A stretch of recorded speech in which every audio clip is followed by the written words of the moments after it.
ভালো হইতো। আগে তো খুরমা খাজুর খাইতাম, এখন খাইতে হয় ঘাস। ঘাসটা আসলে পেটে শুট করে না।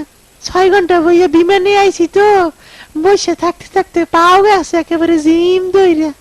Left, right, left, right. কালকা কোরবানি আর আজকে জিগান কেমন আছি? আছি ফাঁসির আগে, ফাঁসির আসামি যেমন থাকে।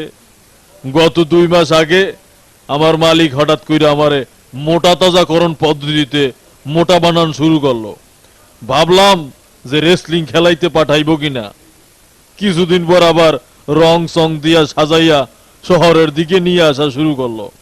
মনে করলাম ফ্যাশন শু করাইবো কিনা। তারপর আবার দেখলাম গরু ছাগলের বাজারে নিয়ে আসছে। শুরু হইল মানুষের উৎপাত। ইহা কি উৎপাত! একজন দাঁত দেখে, আর একজন আইসা চামড়া দইরা টান দিয়ে দেখে টাইট না ঢিল। এত কিছু দেখা পরে এক পাশের যাইতে ভাই কইলো আমাকে নাকি কোরবানি দেওয়া হইব।